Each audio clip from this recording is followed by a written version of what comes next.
লজ্জা লাগে না তোর? তুই আমার সামনে দাঁড়িয়ে অন্য ছেলে দেখছিস। আমি কোনো ছেলের দিকে তাকাইনি। ওখানে বাইকটা খুব সুন্দর ছিল, ওই জন্য আমি বাইকের দিকে তাকাচ্ছিলাম। আরে তোর বাড়িতে এত গাড়ি থাকতে তুই এই বাইকটা দেখছিস?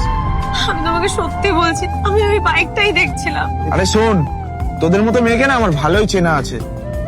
আজকে তাকাচ্ছিস, কালকে ফোন নাম্বার নিবি, তারপরের দিন ঘুরতে যাবি। তুই বাড়ি চল, তোর ব্যবস্থা হচ্ছে।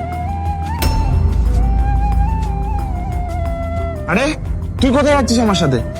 তুমি তো বাড়িতে যাচ্ছ, তোমার সাথে বাড়ি যাচ্ছি।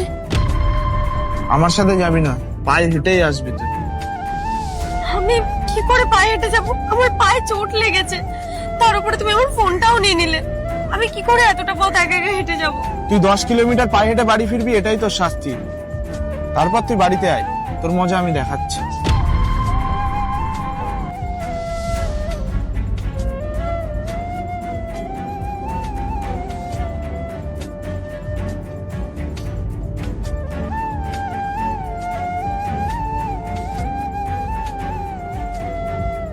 তাহলে এটাই তোমার সাকসেসফুল, অনেক টাকাওয়ালা, যার অনেক গাড়ি আছে, বাড়ি আছে, যে তোমাকে রানীর মতো করে রাখবে, এটাই বলেছিলে তাই না? প্রীতি, তুমি কি আমাদের দুজনের ব্যাপারে তোমার বাবাকে জানাবে না যে আমরা একে অপরকে ভালোবাসি? একবার তো বলে দেখো। আরে আমি আমার বাবাকে কি বলবো? তোমার সম্বন্ধে আমি কি বলবো?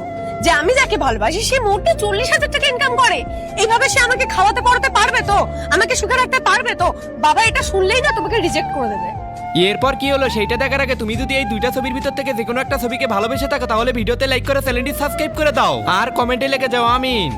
লিস্ট একবার তো বলে দেখো উনি কি বলতে চাইছে, তারপর না হয় আমাকে বলো। দেখো, আমি আমার বাবাকে খুব ভালো করে চিনি, আর আমার বাবা কি বলতে পারে সেটাও আমি জানি। আর আমি এখনো এতটাও সাহসী হইনি যে আমার বাবার কথার বিরুদ্ধে যাব। সো আমার পক্ষে তোমার সাথে থাকাটা সম্ভব হচ্ছে না। আচ্ছা, তার মানে তুমি আমাকে বিয়ে করছো না তো, তাই তো? না। আর আমি যে তোমার জন্য এত চেষ্টা করছি চাকরির জন্য। 2 নাম্বার পার্ট চাইলে কমেন্ট করো।